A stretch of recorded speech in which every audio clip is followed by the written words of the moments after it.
Aplikasi Sistem Informasi Rekapitulasi atau Sirekap milik Komisi Pemilihan Umum menjadi perbincangan di media sosial. Sejumlah pihak menyoroti potensi kecurangan dalam sistem Sirekap milik KPU. Untuk membahasnya, kita akan bergabung melalui sambungan Zoom dengan pakar keamanan siber Alphonse Tanujaya dan Wakil Direktur Imparsial Ardimanto Putra. Assalamualaikum, selamat malam Mas Alphonse, Mas Ardi. Selamat malam, Mas Abraham. Ya, Selamat saya ke Imlek untuk saudara-saudara yang baru merayakan Imlek. Ya, terima kasih Pak. Saya ke Pak Alphonse terlebih dulu ya. Pak Alphonse, kurang dari 48 jam lagi, bisa lebih sesungguhnya kalau berhitung dari jam saat ini, kita akan melakukan pencoblosan. Anda ingin mengatakan sebetulnya bahwa Sirekap ini belum ready? Kalau dari sisi aplikasi, kalau kita lihat dari record 2 hari terakhir, memang kelihatannya dia posisinya masih di cloud dan belum under websitenya KPU, ya kan?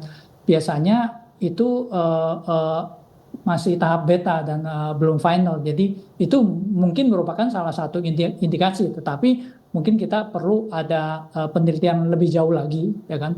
Bahwa apakah hal ini memang benar ataukah memang ada alasan lain di balik itu. Nah, tetapi ada satu hal yang penting yang perlu saya soroti, di mana Sirekap ini kan bentuknya hanya rekapitulasi dan kalau pemilu itu sendiri melakukan pencoblosan secara fisik dan semua itu ada hasilnya. Dan kalau orang terlalu khawatir dengan Sirekap ini bisa dimanipulasi, menurut pandangan saya dari sisi IT itu sesuatu data yang terpisah. Jadi data hasil pemilu itu ada di TPS, ada fisiknya semua, Betul. lalu ada C1-nya bisa difoto. Oke. Saya pikir masyarakat tidak perlu terlalu khawatir soal manipulasi. Tapi kalau soal kurang profesionalnya Sirekap ini, ya mungkin itu perlu menjadi satu catatan tersendiri bahwa ya harusnya ini 6 bulan yang lalu dipersiapkan dan sekarang udah siap. Kok sekarang masih kayak masih beta version gitu. Tapi saya menangkap bahwa Anda menyebutkan ada potensi sesungguhnya aplikasi ini bisa diretas. Dari sisi potensi, dari beberapa indikasi kita lihat ada bocornya data pemilih dan tentang Sirekap ini menunjukkan manajemen pengelolaan data yang perlu diperbaiki. Tetapi jika ini diasosiasikan dengan hasil pemilu yang dimanipulasi, saya kurang setuju. Karena hasil pemilu itu ya adanya di TPS. Betul. Dan semua ada bukti fisiknya. Betul, dan nanti kan ada real count juga nanti ya, rekapitulasi finalnya yang nanti yang dilakukan secara bertahap di KPU kan? Ya, betul. Oke, tapi bicara mengenai kemudian formulir C1 Plano yang nanti akan diinput oleh KPPS lewat aplikasi ini, apakah nggak load nanti? Apakah dengan masifnya TPS yang digunakan pada tanggal, jam, hari yang sama, apa dampaknya secara teknis Pak Alphonse?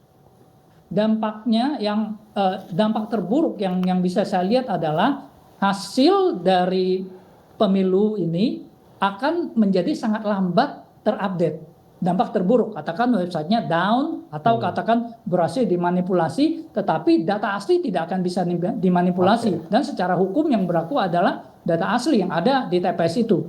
Selain itu juga banyak organisasi dari masyarakat yang melakukan juga verifikasi. Jadi contohnya ada kawalpemilu.org, ya kan? Katakan misalnya ada yang melakukan manipulasi contohnya gitu. Tapi kawalpemilu.org masyarakat bisa secara aktif melakukan foto di hasil C1 itu legal, lalu diupload dan kita tinggal membandingkan. Kalau memang ada manipulasi atau apa akan terlihat dengan terang benderang. Oke, saya ke Mas Ardi. Mas Ardi, bagaimana kemudian Anda melihat kesiapan, bukan hanya infrastruktur ya, kita bicara juga bagaimana human resources-nya, bagaimana literasinya KPPS kita untuk memastikan bahwa informasi yang di-input ini betul-betul sampai dan bisa membantu pemilu ini. Ya, pertama kecurangan netizen Indonesia atau publik kita terhadap rekap ini itu cukup beralasan. Pertama, karena belakangan ini kami juga baru merilis data terkait dengan kecurangan atau berbagai bentuk penyimpangan yang terjadi selama pemilihan umum ini, itu terjadi secara masif, sistematis, dan terstruktur. Nah, itu yang pertama. Yang kedua adalah terkait dengan sumber daya, gitu ya, Sirekap ini. Terkait dengan sumber daya, di situ ada yang pertama adalah sumber daya manusianya. Oke. Kemudian yang kedua itu adalah infrastrukturnya, jaringan, internet, aplikasi, dan seterusnya. Tadi sudah dikatakan oleh Pak Alfons juga, beberapa kali situs KPU kita atau website pemerintah itu berhasil dijebol atau dihack, gitu ya. Dari sana kira-kira apa dampaknya, Mas Ardi? Dampaknya pertama, dampak yang akan dirasakan oleh publik adalah akan timbulnya keraguan terhadap hasil pemilihan mana yang akan dipercaya. Ini juga jika terjadi ketidaksinkronan, misalnya antara Sirekap dengan jaga pemilu atau dengan quick count misalnya. Di hari itu kan sudah ada quick count juga kan? Betul, ada quick count tentunya. Itu juga akan membingungkan publik. Ini mana yang akan dipercaya? Saya kira seperti yang terjadi pada pemilu-pemilu sebelumnya, masing-masing pihak mengklaim bahwa hasil penghitungan mereka yang paling benar. Nah, ini tensi politik kita yang sudah panas hari ini tentu akan tetap akan semakin panas, gitu ya, kalau Sirekap ini tidak siap, gitu. Oke. Saya kembali ke Pak Alfons. Pak Alfons, apa yang mesti dilakukan kalau Anda menyebutkan bahwa aplikasi Sirekap KPU ini belum siap untuk beroperasi dan banyak kekurangan?